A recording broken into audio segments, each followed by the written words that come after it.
poquito más, ¿sí? Que se sumen unos chicos más y la profe Alicia que se está conectando y arrancamos, ¿les parece?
Hola Ani, ¿cómo estás?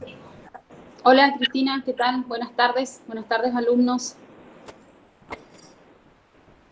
Estábamos esperando. Buenas, buenas. Buenas tardes. Bueno, buenas tardes. Bueno, tenemos 80 personas. Yo creo que si me suma alguno más va a ser esporádico. Si querés empezar, empezamos. ¿Te parece? Dale, empecemos.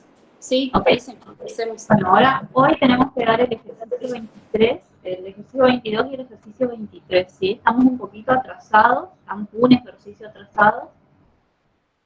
Sí, denme un ratito.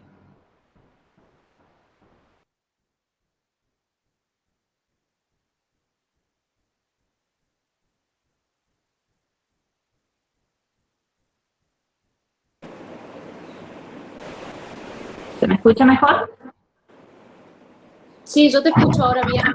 Sí. Genial. Bueno, como les decía, tenemos que dar el ejercicio 22, el quedó de la clase pasada, y vamos a dar el 23 con Alicia, ¿sí? Y tendríamos que dar el 24, pero no creo que lleguemos y vamos a dejar para la próxima clase. ¿En qué consisten estos ejercicios? Todavía nosotros continuamos trabajando con programación lineal, ¿sí?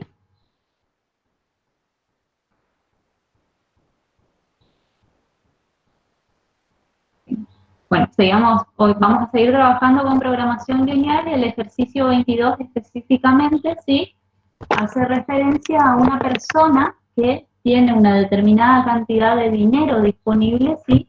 Y que pretende hacer frente a la inflación de la mejor manera posible, por lo cual dice, bueno, ante un evento o a una circunstancia económica caracterizada por ser inflacionaria, quiero resguardarme y tengo esta plata para poder hacer determinada inversión. Entonces, esa persona va y se asesora con inversores y los inversores hacen un estudio, ¿sí? Y le aconsejan comprar acciones. Dentro del estudio les ofrecen las alternativas, justamente, voy a compartir. ¿Se ve bien? ¿Me avisan?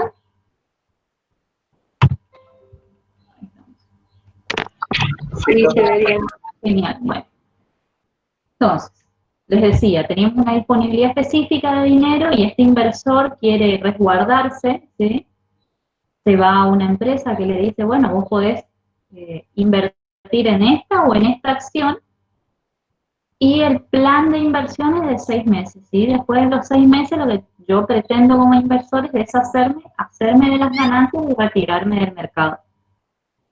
Entonces, dentro del planteo nos dice que nuestra disponibilidad de efectivo es 690.000 pesos, ¿sí? El precio de compra de la acción EG es 9.20 y el precio de venta después de los 6 meses es 1.040, mientras que el precio de compra de SH es 500 y que SH va a tener un incremento de valor porque aparentemente se va a fusionar dentro de poco tiempo con otra organización y va a incrementar su valor en 195. Aparte de eso, me establece una condición de inversión y me dice justamente que la cantidad de acciones de EG debe ser al menos igual al 20% del total de la inversión que yo estoy haciendo, ¿sí? Y que las acciones SH no deben ser menor al 40% del total. ¿Qué tenemos que hacer acá? Nosotros vamos a tener que hacer una función objetivo por una parte, ¿sí? ¿Cómo identifico qué elemento constituye mi función objetivo? Y cómo identifico qué elementos constituyen cada una de mis restricciones. Si yo tengo la intención de deshacerme de la inversión dentro de 6 meses y hacerme de ganancia, mi objetivo va a ser justamente hacerme de esa ganancia. ¿Y cómo yo lo voy a determinar? Tengo un precio inicial y un precio de venta futuro, y la diferencia entre esos dos justamente va a ser mi objetivo de ganancia. Por lo cual, para ir avanzando, tenemos la función objetivo. Acuérdense que cuando nosotros hablábamos la clase pasada, Alicia les comentaba que la función objetivo puede ser de maximización o de minimización.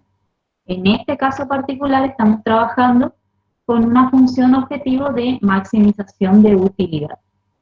Entonces, para el precio de EG, para la utilidad de EG, voy a hacer el precio futuro menos el precio de compra y voy a obtener una utilidad por acción de 120, ¿sí? Mientras que para SH no me da el dato específico de cuál va a ser el precio futuro, entonces yo tengo que hacer un cálculo adicional, pero me está dando la información de que SH va a aumentar 195 pesos su valor. Entonces el precio de venta futuro va a ser los 500 pesos iniciales más el incremento de valor que va a tener la organización por fusionarse. Primer punto, determine mi función objetivo, entonces Z va a ser EG por 120 más SH por 195. Ahora, determinar correctamente las restricciones. Por una parte, yo voy a tener siempre que a mí me hable de una cantidad disponible de efectivo o de recursos. Estos van a ser justamente limitados. Entonces, mi primera restricción, fácil de identificar en este caso, es justamente la disponibilidad de efectivo. ¿Cómo voy a armar esta primera restricción? Voy a tener en cuenta que yo tengo 690.000 pesos y que tengo posibilidad de comprar SH o comprar EG. Y cada una de ellas tiene un precio distinto. Entonces, como los recursos son limitados, ¿sí? Yo puedo comprar 920, que es el precio de G por EG, más 500 por SH. Pero esa combinación nunca va a poder ser mayor a la cantidad de recursos que yo tengo disponibles para hacer justamente mi inversión. Por lo cual, R1 va a estar planteada como 920 por EG más 500 por SH, y esto va a ser siempre menor o igual a 690.000, que son mis recursos disponibles. ¿Se entiende hasta ahí? ¿Voy muy rápido? ¿Hablo muy rápido? ¿Se entiende, profe? Bien, bien. Se entiende. Bueno, ahora, para R2, fíjense que en la filmina anterior, en la primera, nosotros decíamos que la cantidad de acciones de EG debe ser justamente al menos igual al 20% del total, ¿sí? Ahí me está tirando una pauta. Yo tengo otra restricción planteada en este renglón, es que yo al menos tengo que ser igual del total, o sea, de SH más EG, al menos el 20% de ese total tiene que ser EG. Entonces, esto suena un poquito engorroso, pero una vez que ustedes le agarran la práctica, es muy mecánico, ¿sí? Y la problemática únicamente se va a basar en saber identificar cuáles son las restricciones. Entonces, me dice que EG justamente tiene que ser al menos el 0,20 del total. ¿Cómo lo voy a plantear? Si a mí me dice al menos, es que yo tengo que tener el 20% o más de mi cartera de inversión constituida con la acción EG. Entonces, yo voy a hacer R2, restricción 2, EG, como dice al menos, va a ser mayor o igual. ¿A qué? A la combinación de EG más SH por el 20%. ¿Sí? Para que esto me quede en función de una sola variable, voy a aplicar distributiva y dejo todo en función de EG, porque justamente empieza con que EG es mayor o igual a algo. Yo les puse acá cómo hacer, la próxima tiene la misma mecánica, ahí ya no les agregué, pero lo que vamos a hacer es aplicar distributiva y nos va a quedar EG mayor o igual a EG por 0,20 más SH por 0,20. ¿Sí? Hago pasaje de término y una vez que determino EG menos 0,20 por EG, ¿verdad? Yo lo corrijo ahora, va a ser mayor o igual a SH por 0,20. Y una vez que apliqué la distributiva y saqué el cálculo, me queda R2 como EG mayor o igual a 0,25 por SH. ¿Sí? En las notas de cátedra que se les subió hoy, que pasó la compañera al WhatsApp, está bastante claro este ejercicio desarrollado. Igual, si tienen algún inconveniente, saben que nos pueden consultar tranquilamente a nosotras, a cualquiera de las dos. Ahora, R3. En otra parte del planteo, nosotros nos decía que SH no debe ser menor al 40% del total. Entonces, ¿cómo va a estar constituido mi total? Analizo de nuevo, tengo dos acciones únicamente en mi cartera, entonces SH, como no debe ser menor, va a ser mayor o igual a EG más SH por 0,40. Ahora bien, dejo todo en función de SH y aplico distributiva como apliqué en R2. Esto me da que SH va a ser mayor o igual a 0,67 por eje. ¿Sí?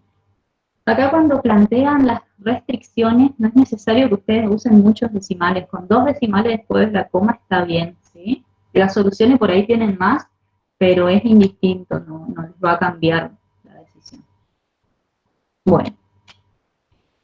Con esto tenemos el punto 1 finalizado, ¿sí? Cuando nosotros nos toca resolver un parcial, está segmentado así como está segmentado en la guía de trabajos prácticos. Yo asigno un puntaje por restricciones, asigno un puntaje por el gráfico y el área de factibilidad y asigno otro puntaje por saber determinar cuál es el óptimo.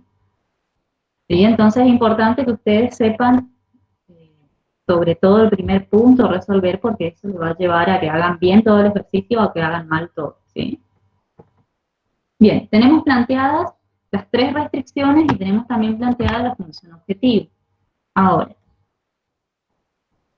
¿cómo voy a hacer para graficar? ¿Sí? Nosotros estamos hablando acá justamente de que en el primer caso tenemos una ecuación lineal, entonces nosotros vamos a poder hacer que nuestra restricción financiera, como veíamos en la clase pasada, es decir, si yo hago 0 una variable, ¿qué pasa con la otra? Y si yo hago 0 la otra, ¿qué pasa en consecuencia? Yo necesito únicamente 2 puntos para graficar, entonces, para R1 voy a hacer, ¿qué pasa si es G es igual a 0? Si es G es igual a 0, yo el primer término, 920 por EG, se me va a anular, ¿sí? Entonces, SH me va a quedar 690 sobre SH, sobre 500, sobre 500. ¿Me siguen o se confundieron? ¿Se entiende? ¿Se entiende? Ok, lo corrijo después. Entonces, si SH es 690 sobre 500, a mí me va a quedar que SH es 1380, cuando eje es 0. Ahora, ¿qué pasa si SH es 0? Si SH es 0, entonces eje me va a quedar 690.000 sobre 920, ¿sí? Y esto me va a dar a mí 750. Ahora, para R2, fíjense que R2 dice que eje es mayor o igual al 0,25 de SH. Y esto implica, ¿sí? En este tipo de inecuaciones, por ahí uno tiende a confundirse cuando las resuelve, pero esto implica que eje es el 25% de SH. Entonces, SH es eje sobre 0,25. Si eje es 0, ¿sí? Que yo le doy valor a este como 0, entonces SH va a ser 0,25. Ahora bien, si eje es 250, estos valores, chicos, son arbitrarios. Ustedes le dan 2 valores que ustedes quieran según la escala que ustedes estén trabajando. Ahora, si eje es igual a 250, entonces SH va a ser igual a 250 sobre 0,25. Y esto me va a dar un SH igual a 1000. ¿Sí? Lo mismo tengo que plantear con R3, que representa el mismo esquema de trabajo que R2. Bien. Ahora, si SH es mayor o igual a 0,67 por eje, implica justamente que SH es el 0,67 de eje. Ahora bien, hacemos lo mismo. Si SH es 0, eje va a ser justamente 0. Y si SH es 500, acá está mal tipeado, va a ser 500 sobre 0,67 y esto me va a dar 750. Bien, este cuadrito no es indispensable hacerlo, yo lo único que hice fue resumir qué valores toma la variable, ¿sí? De lo que hicimos hace un ratito, como para tener más prolijo a la hora de graficar. Bien. Con esto podemos graficar, y cuando nosotros graficamos podemos ir viendo el comportamiento de las rectas en la medida que graficamos las rectas, o podemos graficar las rectas y después ver el comportamiento. ¿Sí? Bien. Para nosotros realizar el gráfico teníamos que, fíjense que la restricción financiera o R1 va a ser eje 0, ¿sí?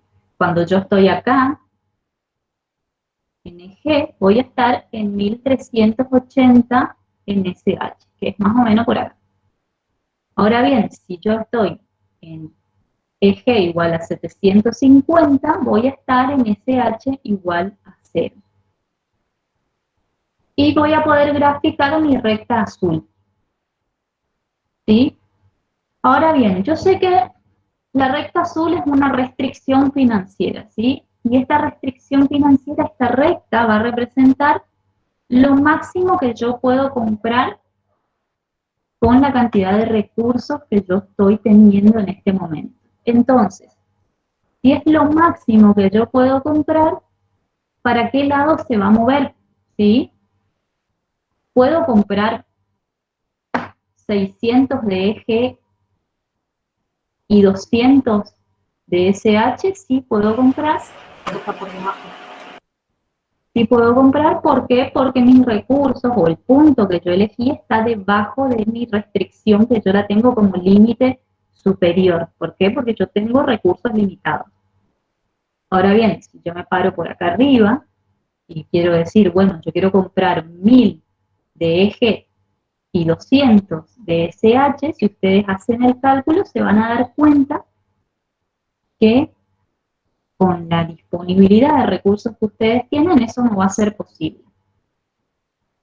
Ahora bien, ¿cómo yo analizo para qué lado se mueven estas dos? ¿Sí? R2 y R3.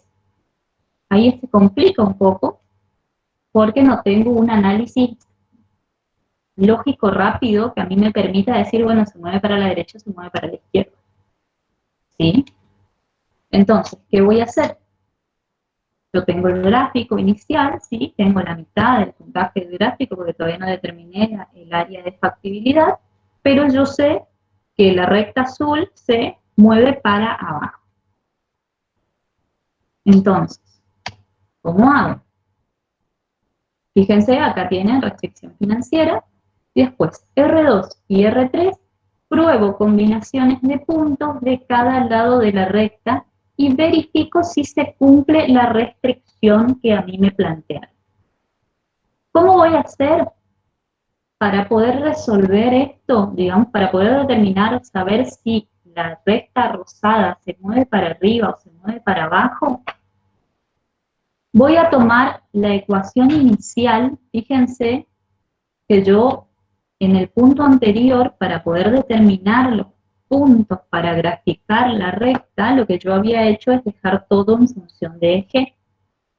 Pero ahora yo estoy tomando la ecuación original, sin reexpresar nada, sin dejar en función de nada. Entonces, yo sé que R2 es EG mayor o igual a la suma de EG más SH por el 0,20%. Y si yo digo, si EG es 150, ¿sí? Si EG se para más o menos por acá, y SH es más o menos por acá, y SH es 200, más o menos por acá, que me indicaría este puntito, ¿se cumple o no se cumple mi restricción? Esa es la pregunta fundamental que yo me tengo que hacer para poder determinar si ese punto está dentro del área factible o está fuera del área factible. Entonces, ¿qué voy a hacer? Voy a agarrar la ecuación y voy a reemplazar los valores que yo elegí.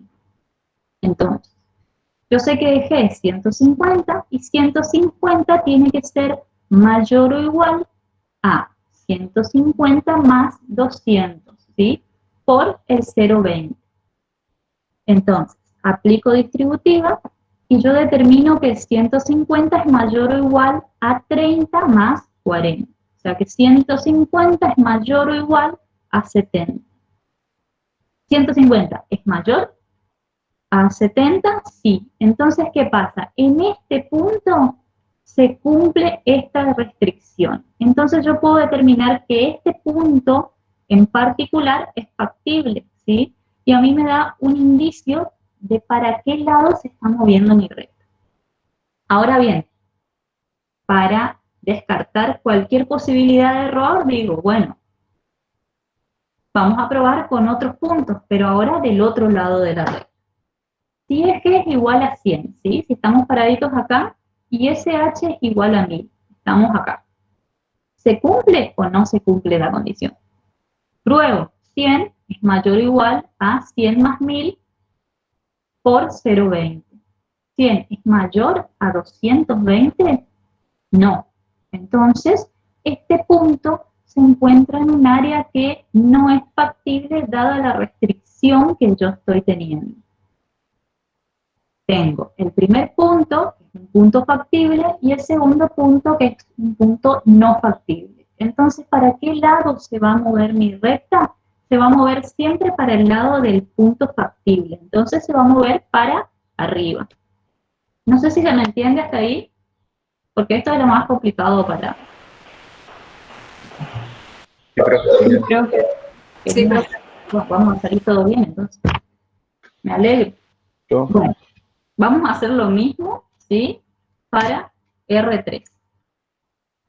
Fíjense, digo, bueno, R3 es mi recta anaranjada y yo sé que R3 es SH mayor o igual a EG más SH, pero por 0,40. Le doy un valor, si EG es 200 y SH es 250. Entonces yo voy a estar parado en EG 200 y SH 250 y me va a dar un puntito por acá.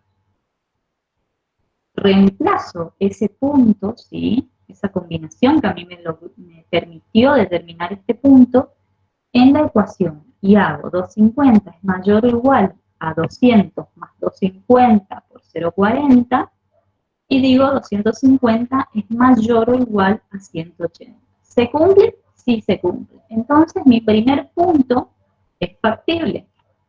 Ahora, voy descartando la otra posibilidad. Eje es igual a 600. Si Eje es igual a 600 y SH es igual a 100, ¿sí? Yo elegí que este sea 600 y que este sea 100, me va a hacer graficar un puntito por acá arriba. ¿Este puntito es o no es factible? Vuelvo a reemplazar en la ecuación original y tengo que 100 es mayor o igual a 380. Como eso no es verdad, yo sé que en este punto está ubicado en un área no factible. Entonces, yo sé que este área es no factible y sé que este punto es factible, lo que a mí me permite inferir que mi recta, ¿sí? O R3, se desplaza siempre hacia abajo. Ahora bien, yo sé que R2 se desplaza hacia arriba, yo sé que R3 se desplaza hacia abajo y yo sé que mi restricción financiera hace que se desplace también hacia abajo. No es que se desplaza, sino que el comportamiento es hacia abajo, ¿sí? Bien, yo les copié acá un resumen de los puntos que terminamos de calcular, pero yo sé, entonces decíamos, R3 para abajo, R2 para arriba y restricción financiera o R1 para abajo. Entonces, el área que va a estar contemplada por las tres restricciones, ¿sí? Que las tres restricciones se cumplen, va a estar determinada justamente por este triangulito que es mi zona de factibilidad. ¿Sí? ¿Cómo sé que es este triangulito el factible? Yo sé que la restricción financiera hacia arriba no puede ir, ¿sí? Entonces va hacia abajo. Cuando yo analicé R2, determiné que este área no era factible, ¿sí? Porque acá no se cumple la condición de R2, pero sí se cumple la condición de R1 o la restricción financiera. Al no cumplirse una de las condiciones, ya ese área la voy a descartar. Cuando yo analicé R3, determiné que este triangulito es un área no factible. Entonces, este triangulito está descartado, por lo cual mi área o zona de factibilidad va a estar determinada por este triángulo central, ¿sí? Está marcadito. Ahora bien, una vez que yo tengo determinada el área de factibilidad, lo que yo tengo que hacer, digamos, o el punto siguiente a determinar es cuál es el óptimo. Nosotros podemos marcar como la combinación 0, 0, ángulo 1 o no. ¿Por qué? Porque 0, cuando yo reemplace 0 de eje y 0 de SH en la función objetivo, a mí me va a dar función objetivo igual a 0. Entonces, indistinto. Ahora sé que el punto 1 o el área de el ángulo de factibilidad 1 va a estar dado por R1 y R3 por la intersección de ambas rectas. Y que para el ángulo 2 va a ser la intersección justamente de la restricción financiera o R1 y R2. Entonces, con esto tenemos determinado el área de factibilidad, ¿sí? Ahora vamos al próximo punto. Determinar analíticamente la combinación que maximizará el beneficio. Nosotros habíamos determinado previamente el ángulo 1, ¿sí? Restricción financiera y restricción 3. Yo sé que R1 es 9. A mí me gusta copiar siempre las restricciones para no perderme cuando hago el cálculo. Ustedes lo pueden hacer como a ustedes les resulte más cómodo. Siempre y cuando esté bien. Entonces, R1 va a ser 920 por eje más 500 por SH, y esto va a ser menor o igual a 690. Y yo sé que la restricción que hace de intersección en R1 es R3, y R3 es SH mayor o igual a 0,667 por eje. Como la restricción 3, yo ya tengo la restricción expresada en función de una variable, lo que yo voy a hacer es, en la restricción financiera voy a reemplazar SH, ¿sí? Entonces, a mí me va a quedar eje por 920, ¿sí? Más lo que vale SH en la restricción 3, que va a ser eje por 0,66 o 0,67 por 500, ¿sí? No se olviden de que este 500 está multiplicando SH. Y esto va a ser menor o igual a 690.000. Y esto me da eje igual a 550,53. Una vez que tengo eje, ¿sí? Una vez que yo determiné el valor de eje en este punto, lo que puedo hacer es reemplazar directamente el valor que yo hallé y determinar SH, ¿sí? Yo en este caso lo reemplacé en la restricción financiera. Va a ser 920 por 550 más 500 por SH. Y SH me va a dar un valor de 367,02. Yo tengo los dos puntos que hacen ese ángulo, ¿sí? Y lo que voy a hacer es justamente reemplazar en Z para ver qué utilidad me da si yo invierto en ese punto. Entonces reemplazo los valores y a mí me da una utilidad de 137. 632,73. ¿Sí? Ahora, hago lo mismo en el próximo ángulo, y el próximo ángulo nosotros decíamos que la restricción o ángulo 2 iba a estar dado por la restricción financiera y la restricción 2. Vuelvo a copiar las restricciones, ¿sí? R1 y R2, ¿y qué hago? Como R2 también está expresada como eje y está en función, digamos, está expresada en función de eje, lo que yo puedo hacer es justamente reemplazar. Y hago SH, ¿sí? Estoy reemplazando eje en la primera restricción. Y eje va a ser igual a 0,25 por SH. Entonces voy a hacer SH por 0,25 por 920 más SH por 500, y esto va a ser menor o igual a 690.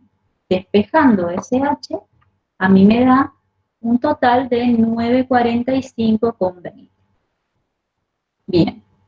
¿Qué indica esto? Que en ese punto, en la intersección de la restricción financiera y la restricción 2, SH vale 945,20. Reemplazo el valor que hallé en la restricción financiera o R1 y hallo que G es igual a 236,30. Una vez que tengo los dos valores, digo, bueno, vamos a ver si este punto justamente me maximiza la utilidad. Entonces, reemplazo en Z los valores que yo hallé y me da que Z es igual a 212.671. ¿Sí? Bien, tengo los dos valores. ¿Cuál representa mayor utilidad? Fíjense que nosotros hoy estamos estudiando el caso de maximización de beneficios, por lo cual el ángulo que a mí me representa mejores beneficios, ¿sí?, va a ser el ángulo 2. Entonces, acá es un resumen nada más, para que les quede todo juntito, y cuando yo redacto la respuesta, tengo que hacer una oración donde yo, profe, pueda identificar que ustedes entendieron qué están haciendo. Entonces digo, selecciono el ángulo 2, compraré G por 236 y SH por 945, ya que maximiza mi función objetivo. ¿Sí? Con esto nosotros tenemos resuelto el ejercicio 22. No sé si se entendió, si quieren que le aclare algo. Ustedes me dicen.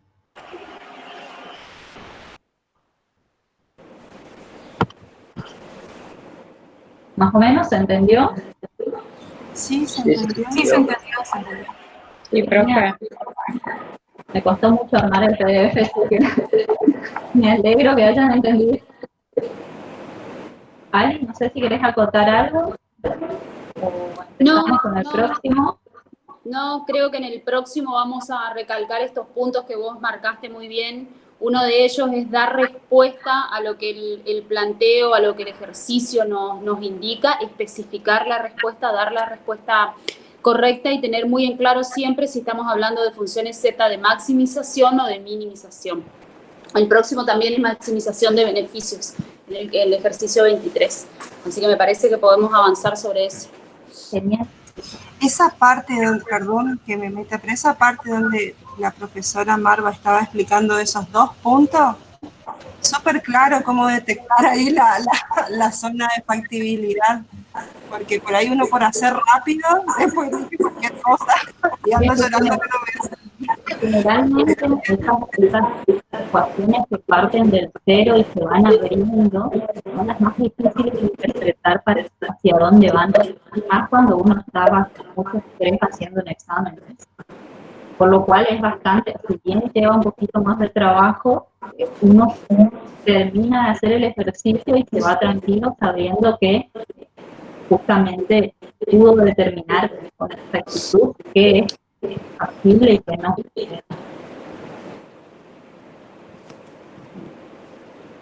Bien, antes de iniciar el ejercicio 23, les quiero comentar que estoy en un lugar donde no tengo garantizada que pueda terminar hasta las 19:30 con la conectividad de internet, con lo cual yo voy a empezar el desarrollo y si en algún momento mi conexión se interrumpe, va a continuar la contadora Marva.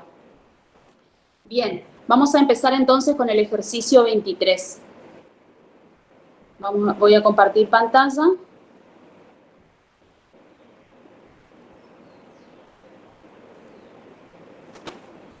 En el ejercicio 23 tenemos nuevamente un caso de toma de decisiones aplicando la técnica de programación lineal y en ello está identificado un caso de función de objetivo de maximización. ¿Se ve correctamente, Cristina? Sí, se ve bien ahí. Bien, perfecto. En este ejercicio lo que tenemos es un planteo donde nos indica que una planta se va a organizar para un taller de automóviles donde van a trabajar electricistas y mecánicos. Por necesidades de mercado es necesario que haya mayor número o igual número de mecánicos que de electricistas y que el número de mecánicos no supere al doble que el de electricistas. En totalidad hay disponibilidad de 30 electricistas y 20 mecánicos y el beneficio de la empresa por jornada es de 250 por electricista y 200 pesos por mecánico.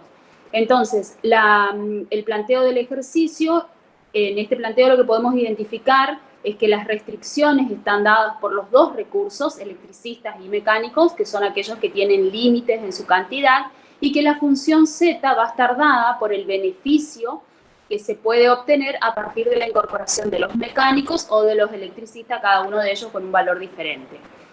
Bien, entonces, si nosotros consideramos en primer lugar la restricción 1, donde nos indica el ejercicio que por necesidades de mercado es necesario que haya mayor o igual número de mecánicos que de electricistas. Entonces esta restricción la podemos plantear como mecánicos mayor o igual a electricistas, siendo M la cantidad de mecánicos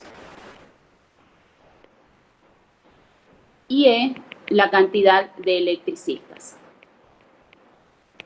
Bien, luego tenemos una segunda restricción que está dada cuando nos plantea el ejercicio que el número de mecánicos no supere al doble que el de electricistas. Esta restricción la podemos plantear de esta manera, que el número de mecánicos sea menor o igual, porque lo que nos dice es no supere, el doble de electricistas, o sea, M debe ser menor o igual a 2 veces la cantidad de electricistas que contraten. Luego tenemos la restricción de cantidad de recursos de electricistas, nos dice que hay como máximo 30, en consecuencia E tiene que ser menor o igual a 30, y la última, que tiene que ver con el otro recurso y su límite en cantidad, donde nos indica que la cantidad de mecánicos no puede superar los 20. Entonces, M debe ser menor o igual a 20. Nuestra función Z va a estar dada por 250, que es el beneficio que puedo obtener por electricista, por la cantidad de electricista que se contrate, más 200 pesos por M, que es la cantidad de mecánicos que se van a contratar. Esta es la forma de determinación cuantitativa de las restricciones.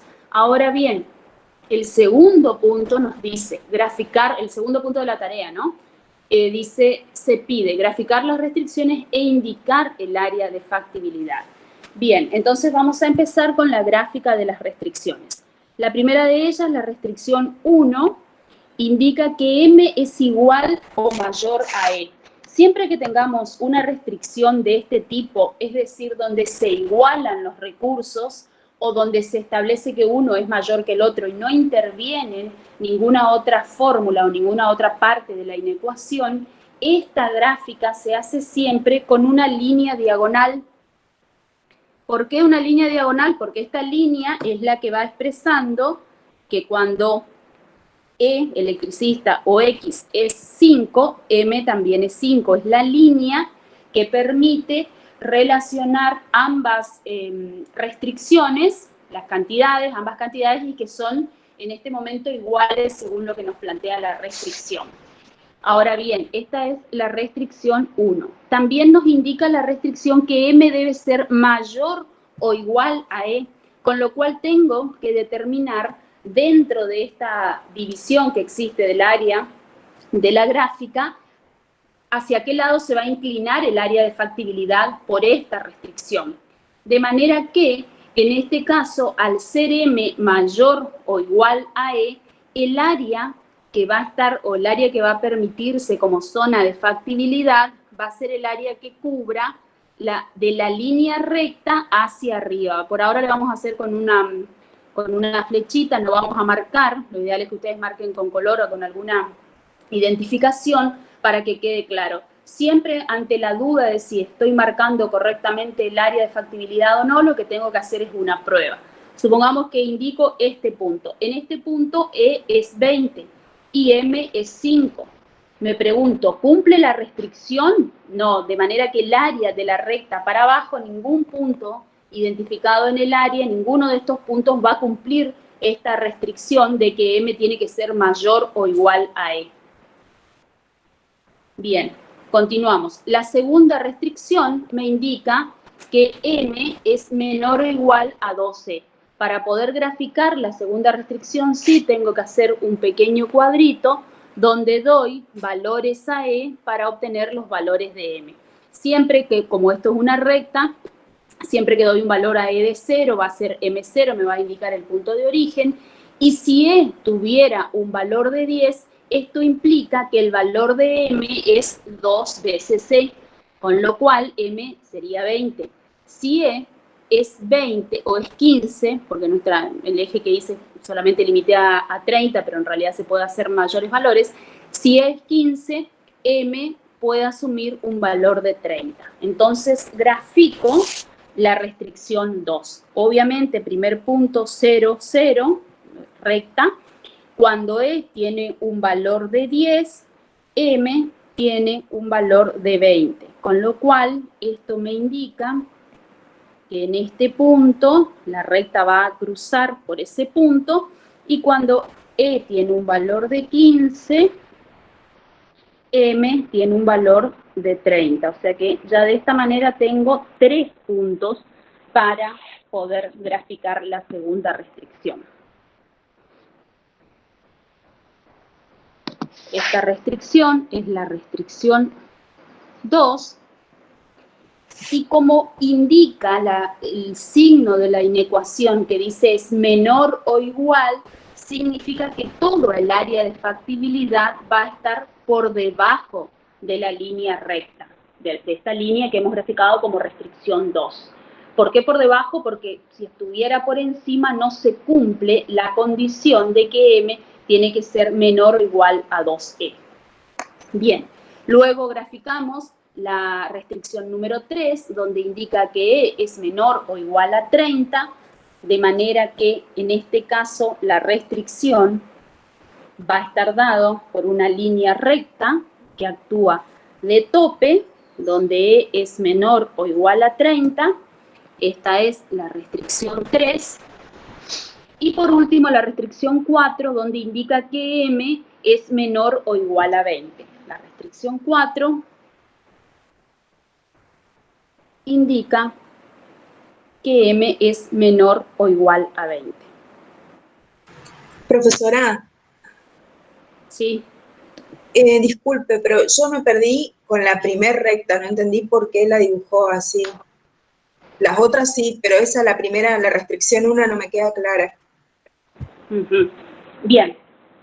La restricción 1, entonces, bueno, en principio termino con esta restricción y vuelvo para explicar cada una de las restricciones.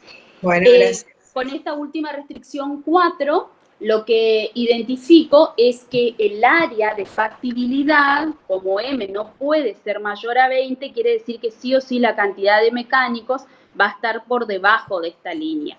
Y respecto de la restricción de la restricción 3, electricistas menor a 30, significa que el área de factibilidad va a estar a la izquierda de la línea. Bueno, vamos a volver entonces sobre la restricción 1 y de esa manera queda el gráfico, explico de vuelta las restricciones y luego sí ya marcamos la zona de factibilidad para dar respuesta al punto B. En la restricción 1 tenemos una inecuación donde se manifiesta que M, o sea, cantidad de mecánicos, debe ser mayor o igual a E, a electricistas. Eso está tal cual lo que dice el planteo. El planteo que dice, es necesario que haya mayor o igual número de mecánicos que de electricistas. Esa frase se traduce en que M debe ser mayor o igual a E. Ahora bien, ¿cómo grafico esta restricción? Cuando ustedes tienen una inecuación donde solo intervienen los dos recursos que estamos buscando identificar o de las dos opciones que estamos buscando la combinación y donde no hay ningún otro factor que multiplique, divida, sume o reste, porque las 4 operaciones que se pueden dar en la inecuación son ellas, solamente es indicativo de que una recta puede ser mayor o que un recurso puede ser mayor o igual al otro. Quiere decir, lo que les estoy planteando es que cuando la inecuación tenga esta forma, m mayor o igual a e, solamente en ese caso, m mayor o igual a e, solamente un recurso mayor o igual al otro recurso, esto implica que se grafica siempre con una línea recta diagonal que parte de 0 y divide a los ejes o a la parte del gráfico en dos partes. ¿Por qué? Una línea de 45 grados. ¿Por qué? Porque esta línea es la que permite que cada valor que tome X sea igual al valor de Y. Si X o electricista es 5, M o Y es mecánico es 5. Es la recta que hace que cuando E sea 10, también lo sea también sea Y igual a 10. Que cuando E sea 15, también Y sea igual a 15. ¿Se entiende? Es una línea diagonal. Obviamente esta línea tiene una identificación o tiene esta inecuación tiene una expresión que dice M mayor o igual a E. Entonces, una vez trazada la línea, tengo que determinar si el área de factibilidad va a estar por encima de la línea o por debajo. Al decirme que M tiene que ser mayor o igual a E, esa condición solo se da en la zona donde la línea o la zona que está por encima de la línea.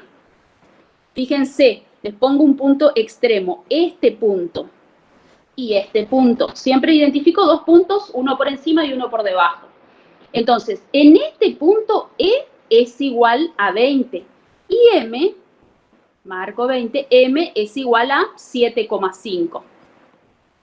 Si en este punto se cumple que M es mayor que E, No. no. Y en ningún punto debajo de esta línea, ni este punto ni este otro punto van a permitir cumplir esa condición. Sin embargo, si me ubico en este punto, donde E es 5 y M es 25, ¿cumplo la condición o no? ¿Qué les parece? Sí. ¿En ese punto se cumple?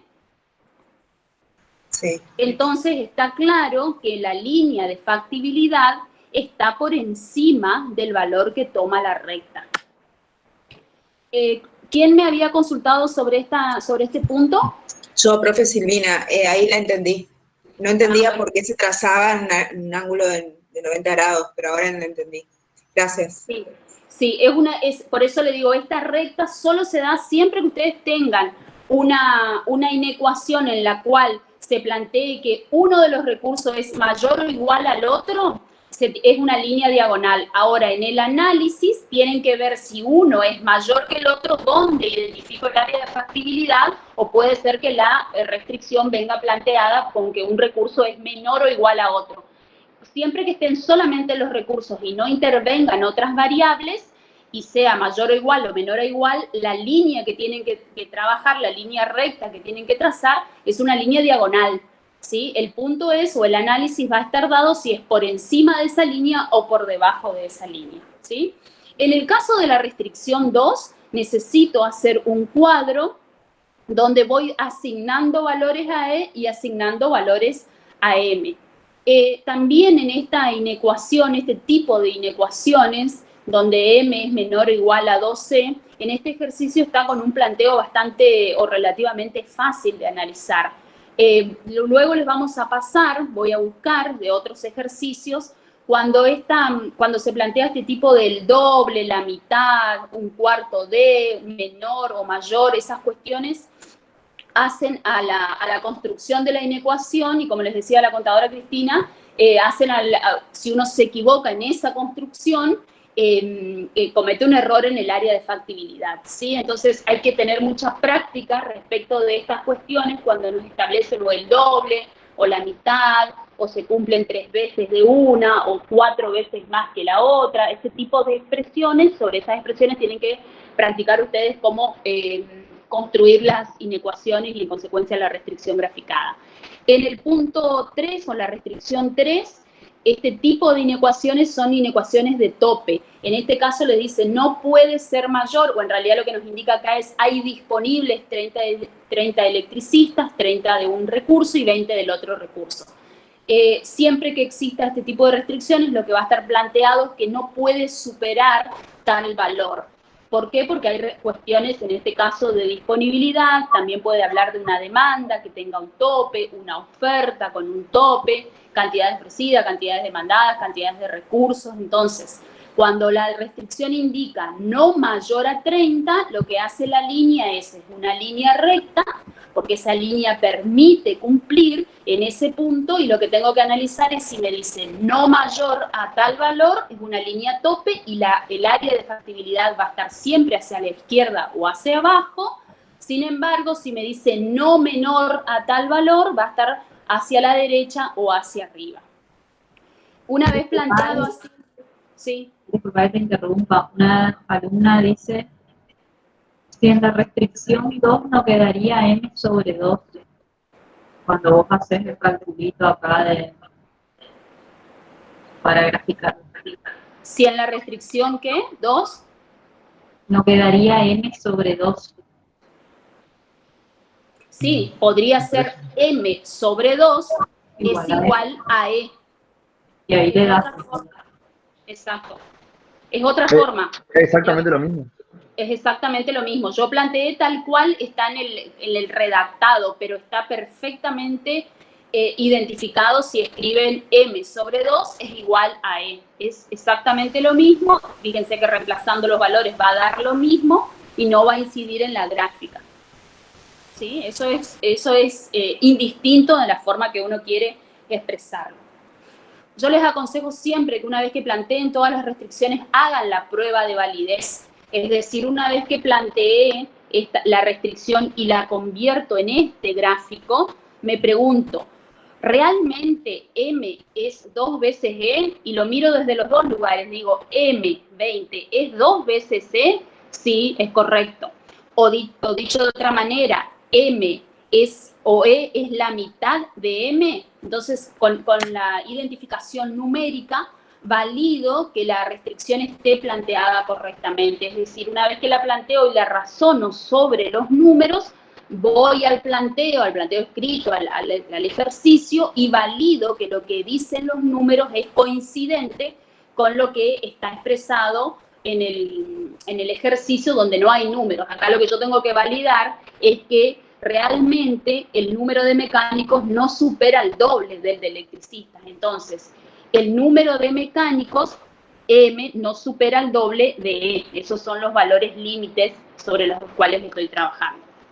Bien, una vez identificado las restricciones y las zonas de factibilidad, o las zonas permitidas para cada una de las restricciones, marco entonces la zona de factibilidad, que en este gráfico, fíjense que si tiene que estar por debajo de la restricción 4, por debajo de esta restricción, a la izquierda de esta otra restricción, por encima de la restricción roja y por debajo de la restricción azul, el único área factible es este que está identificado en este triángulo. De manera que, como está determinado el área de factibilidad en este triángulo, tenemos 3 ángulos. El primero de los ángulos está en el punto 0, el segundo de los ángulos es en la intersección de la restricción 2 y la restricción 4, y el tercero de los ángulos está en la intersección de la restricción 4 y la restricción 1. De manera que, si tengo que identificar el valor que toma Z en cada uno de estos ángulos, efectúo el análisis. Z en el ángulo 1, Z. ¿Eso vale la pena calcular, profe, o no? No vale la pena. 250 por 0 más 200. ¿Por qué no vale la pena? ¿Por qué? Porque va a ser 0 todo. Porque va a ser 0 y en definitiva ese punto no es una solución, si bien es una solución factible, porque obviamente las restricciones se cumplen, vemos que, ¿por qué nos da como un punto factible? Y porque en ese punto M es mayor o igual a E, que en ese caso es igual, M es 2 veces E, también es así, y E es menor a 30 y M menor a 20, entonces en consecuencia nos da, no justifica, pero de todas maneras hay que dejarlo explícito para hacer la comparación. Luego, en el Z del ángulo 2,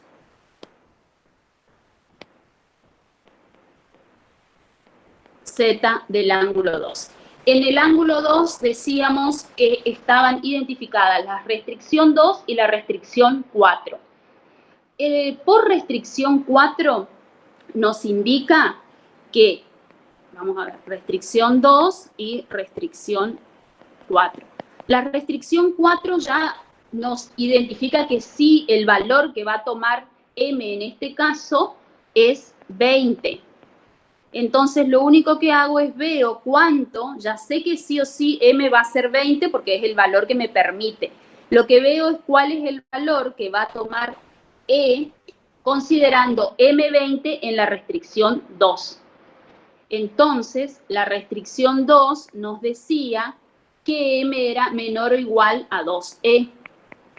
Entonces, si M es 20, estoy muy desprolija hoy. La restricción 2 nos decía que M es menor o igual a 2E. Y la restricción 4 nos decía que M menor o igual a 20. Entonces, en este punto M es igual a 20 y el valor que puede asumir E en el punto 2 es igual a 10. Como decía la compañera, la otra forma de mirarlo es decir, M dividido 2 es igual a E. O lo que he dicho de otra manera, como M es 2 veces E, si M vale 20, E tiene un valor de 10 de acuerdo a la restricción. Determino la función Z, en este caso, haciendo 250 por 10 más 200 por 20. Esto me da un total o un valor de 6.500. ¿Qué es 6.500? Es el beneficio que obtendría si aplico estos recursos de 10 electricistas y 20 mecánicos. Y por último, determino el valor de Z en el ángulo 3. En el ángulo 3, las restricciones que se encuentran son la restricción 4 y la restricción 1. Entonces, la restricción 4 era M menor o igual a 20 y la restricción 1 era M mayor o igual a E. De manera que si M es igual a 20, entonces por aplicación de la restricción 1, si a M le asigno este valor, por aplicación de la restricción 1, E es igual a 20 también. En este punto ambos valores son iguales. Lo miro de vuelta en el gráfico. En este punto, en este ángulo, tengo la restricción 1. Entonces, en esta restricción siempre, por lo que está planteado aquí, los dos valores son iguales. Como además en esta restricción en este punto se cruza la restricción 4, donde M sí o sí toma el valor de 20, en consecuencia E también es 20. Aplico el valor de Z, el cálculo de Z, 250 por 20 más 200 por 20, igual a 9.000. De manera que la opción que debo seleccionar en función de lo que estuvimos viendo es la opción del ángulo 3, donde M es igual a 20 y E es igual a 20 y donde obtengo un Z o un beneficio de 9.000. Vamos a repasar los puntos que pide el ejercicio. El punto A es establecer las restricciones que correspondan. Obviamente siempre van todas las restricciones, hay que planteárselas a todas. Cuando repasen, vean que estén que cada frase que está incorporada, cada enunciado que esté incorporado en el planteo esté representado por una restricción. El segundo es graficar las restricciones e indicar el área de factibilidad. Las restricciones graficadas sin identificación del área de factibilidad no llevan puntaje, con lo cual es tan importante como graficar las restricciones, el hecho de marcar el área de factibilidad. El punto 3 dice, resolver analíticamente las cantidades de electricistas y mecánicos que contiene cada ángulo. Esa resolución del punto 3 es la identificación de estos valores. Los valores donde aplicamos a Z las cantidades que nos están dando en el ejercicio. Entonces esa es la determinación, la resolución analítica de las cantidades. Y por último, el último punto nos dice cuál es la cantidad de electricistas y mecánicos que se debería contratar para que el beneficio sea máximo. Con lo cual, la respuesta del punto D es la cantidad a contratar es de 20 mecánicos y 20 electricistas. Bien, ¿alguna pregunta?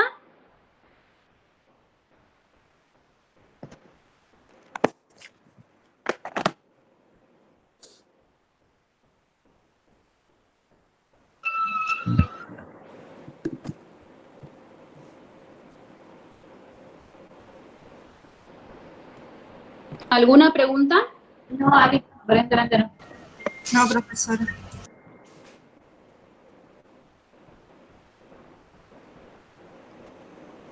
Bueno, si no hay ninguna pregunta, ¿les parece? Vamos a avanzar, perfecto.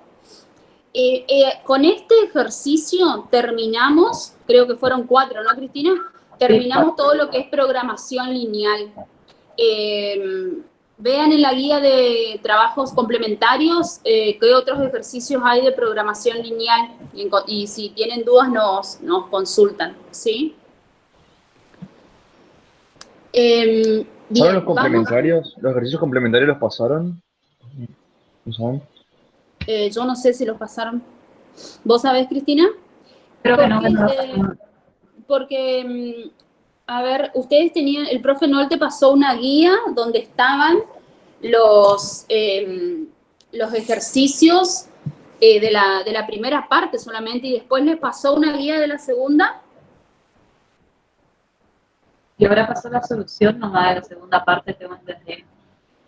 ¿Subió al aula? Uh-huh. Claro, porque en el primer PDF que les pasa los de la guía, los ejercicios de la primera parte con los complementarios de la primera parte. ¿Tienen ustedes la guía de la segunda parte con los complementarios de la segunda parte o no? Yo no, Sí, me voy a ver si pasaron. En la guía que pasa, en la guía, digamos, donde están los ejercicios, están todos los ejercicios. Lo que Claro, pasa lo que pasa es que cuando pasó la solución de la primera parte. Ahora les quedaría pendiente la solución de los complementarios. Ok. Bien, vamos a preguntar eso entonces, ¿cuándo les van a pasar la solución de los complementarios? Pero debieran tener los complementarios y debe haber varios de los complementarios de programación lineal, ¿sí? Bien. Se mandó completa. Ok, Janina. Bien. Bueno, entonces ahí la tienen, pueden empezar a practicar este tema, que es el primer tema luego del parcial. Perdón, el tema que vimos antes era cantidades de equilibrio con varias líneas de producción. Ese es el tema previo a programación lineal para repasar. Bien, en teoría, en las clases de teoría, ¿no? ¿Vieron el enfoque de programación de metas para problemas de decisión multicriterios?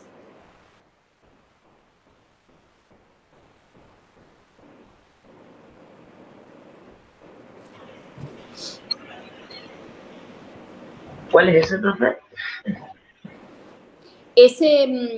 Esa aplicación de programación lineal se plantea cuando, además de ciertas restricciones que existen por cuestiones propias del planteo, existe además ciertas metas o condiciones que se requieren cumplir en primer lugar para poder acceder a una segunda meta o considerar una segunda meta como factible. Los planteos que nosotros estuvimos resolviendo hasta ahora eran planteos de restricciones, es decir, todas las restricciones tenían el mismo, la misma entidad, de manera que eran limitantes en la combinación de recursos. Hay planteos en los cuales existen metas primarias u objetivos primarios y una vez cumplido ese objetivo, permite identificar otras soluciones factibles. Por eso les pregunto si vieron en teoría esto. Creo que sí, pero fue ese día que explicó rapidísimo, que ya le habíamos dicho la otra vez, me parece que yo dije que parecía Reutemann, más o menos en media hora terminó la unidad esa. Creo que es ese. Bueno, yo les aconsejo entonces que miren en las notas de teoría la explicación teórica de la solución, de cómo se plantean estos problemas. Porque tienen una forma de enfocar, si bien se aplica programación lineal, tienen una forma de enfocar diferente.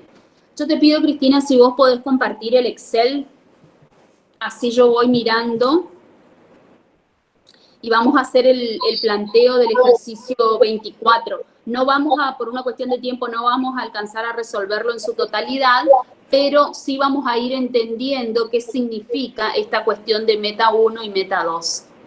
Profe, le consulto. Sí.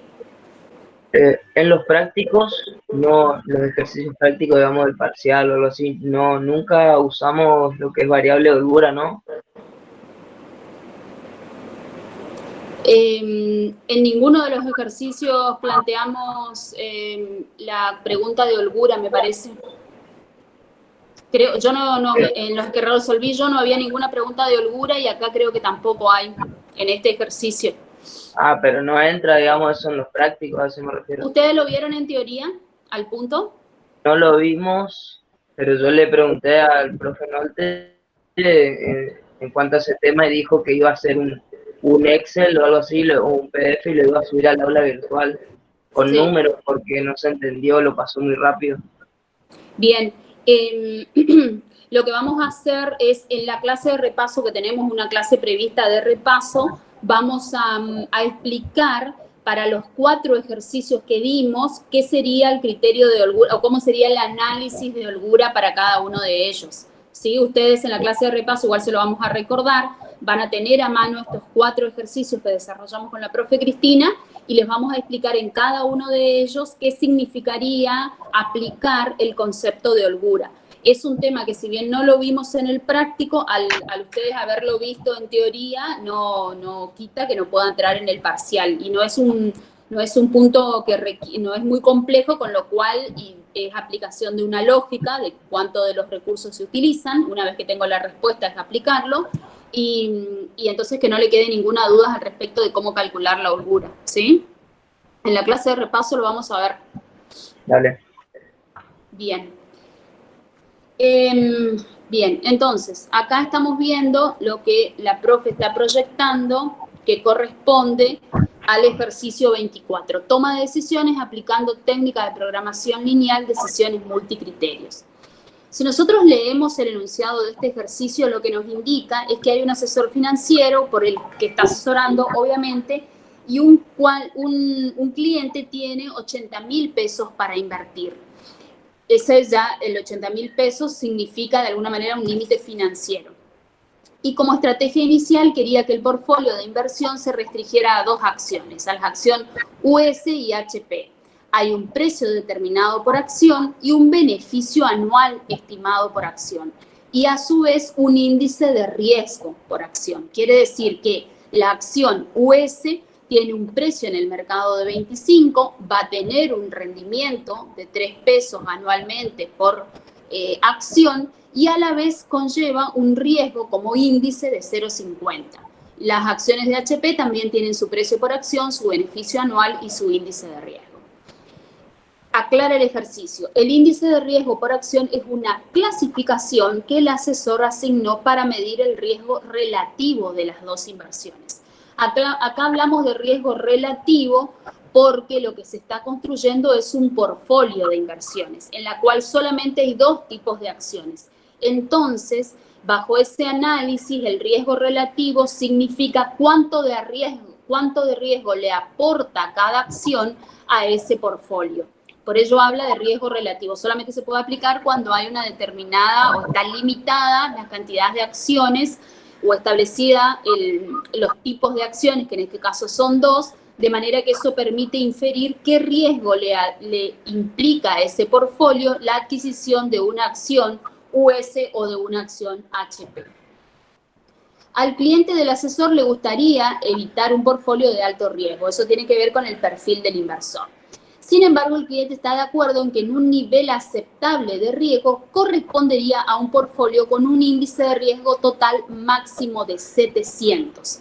Quiere decir que la cantidad de acciones que compre en cada uno de los, o en el mix del portfolio que lleve adelante, el riesgo que van a aportar o que tienen para aportar cada una de esas acciones no puede superar un valor de 700. Otra meta y ahí nos aclara que sería la meta primaria, nivel de prioridad 1. Otra meta del cliente es obtener una ganancia anual de al menos 9.000, que sería la meta secundaria, nivel de prioridad 2. De esta manera, el problema de la selección de portfolio es uno de decisión multicriterios, lo que implica 2 metas en conflicto. Una tiene que ver con el riesgo y la otra tiene que ver con la ganancia anual estimada.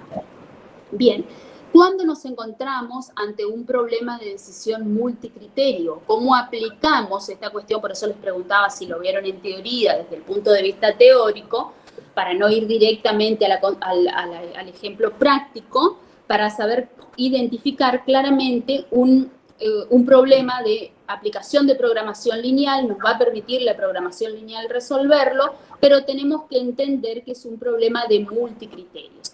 En este planteo está fácilmente identificado porque nos dice incluso nivel de prioridad 1, donde nos indica que para este inversionista el primer objetivo que tiene que cumplir el mix de acciones que se compren es que tiene que ser un riesgo menor a 700. Ahora bien, una vez cumplida esa restricción o esa meta o ese objetivo primario, la segunda mirada que va a hacer es que debe obtener una ganancia anual de al menos 9.000, que sería la meta secundaria.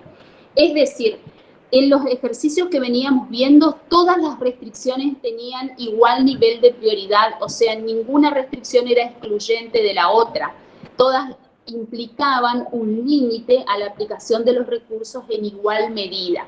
En este planteo, lo que nosotros identificamos es que hay como una restricción o un objetivo más importante que el otro. ¿Y en qué tiene incidencia esto? En que en el mix que decidamos, o la combinación que se termine asesorando entre acciones de uno y de otro, primero tiene que cumplir el nivel de prioridad 1 y luego el límite de ganancia anual de 9.000.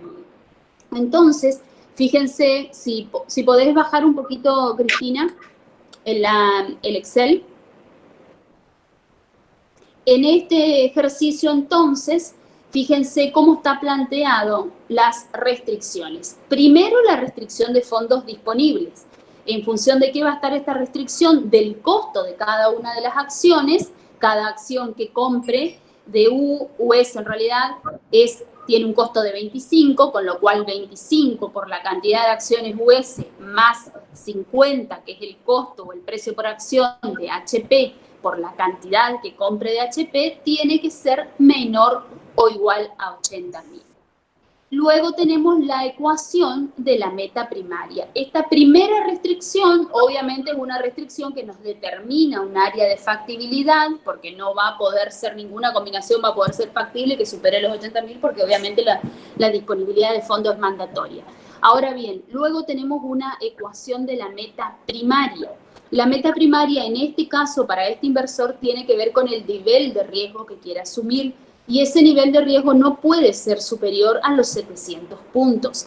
Entonces, el planteo de la ecuación de la meta primaria es: si cada acción de US aporta un índice de 0,50 por la cantidad que compre de US más un índice de riesgo de 0,25 de HP, 0,25 por HP tiene que ser menor o igual a 700. Si bien ahí está planteado como igual, es menor o igual porque lo que indica el nivel o la restricción o el nivel de prioridad 1 o la meta primaria es que ese portfolio de inversiones, ese mix de combinaciones, no puede tener un riesgo en conjunto mayor a los 700 puntos, ¿sí?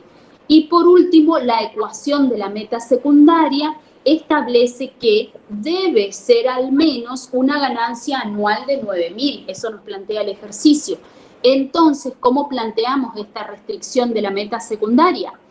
Los 3 pesos que aporta como ingreso anual estimado por acción de las acciones de US por la cantidad de US que adquiera, más los 5 pesos de ingreso anual estimado por acción de HP, tiene que ser mayor o igual a 9.000.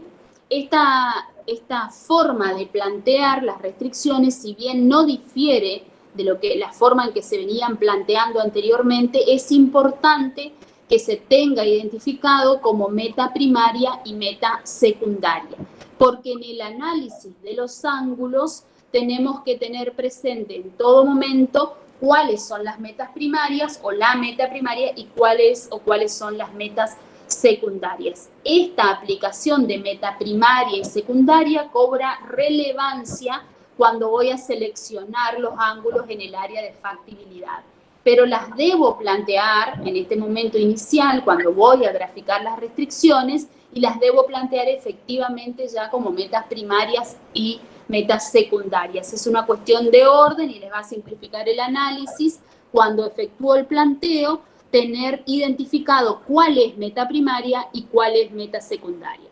Para hacerlo más gráfico, la meta primaria es la primera barrera que tiene que sortear, en este caso, el mix de cartera. No puede ser un riesgo mayor a 700.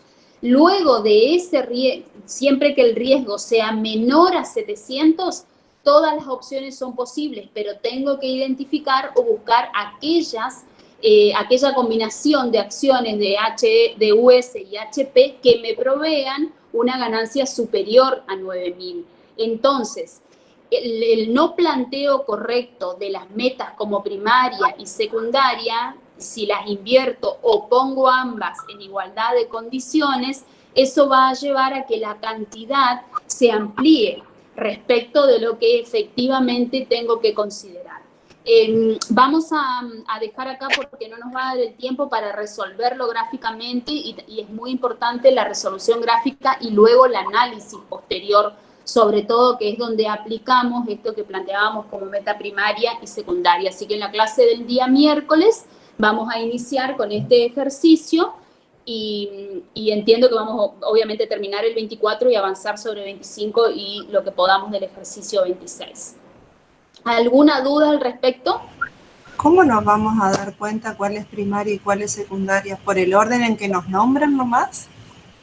Puede ser por el orden en que nos nombres, puede ser que esté identificado como está en este ejercicio, y hay enunciados que identifican, por ejemplo, si les plantearan de otra manera este ejercicio, podría decir, por ejemplo, el cliente quiere obtener una ganancia anual de al menos 9.000, pero no estaría dispuesto a soportar un índice de riesgo mayor a 700, o solamente aceptaría o acepta como primer condición, como condición prioritaria en su cartera, que la combinación no supere los 700. A través del enunciado es como ustedes tienen que hacerse la idea de que hay una restricción que es como prioritaria respecto a otra. Es decir, a este inversionista no le va a interesar una ganancia o un mix de cartera que obtenga, como el límite es al menos 9.000, no puede ir una solución que le provea 15.000 de ganancia, pero que le esté implicando un riesgo mayor a 700. Es como que una restricción habilita a buscar las soluciones de las otras. Y eso va a estar específico en el planteo porque lo van a ver claramente en el sentido de que va a haber algo que indica que pasada la primer meta recién busco las soluciones alternativas para la meta 2. ¿Sí? Es como, acá está como claro que prioriza, en este caso, el nivel de riesgo. ¿Sí? O si no, va a estar escrito de alguna manera donde va a identificar que no le interesa una ganancia. Puede decir, por ejemplo, el cliente desea obtener una ganancia anual de al menos 9.000, siempre y cuando no supere un riesgo mayor a 700. Entonces ahí está claro que está dispuesto a aceptar un mix, pero que impone como condición primaria que el nivel de riesgo no supere una determinada cantidad. ¿Sí? A partir de la lectura se van a dar cuenta cuáles restricciones son infranqueables, o sea, habilitan a que solamente pueda analizarse la segunda restricción en tanto se haya cumplido la primera. Bien, bien, bien, entendí, perfecto.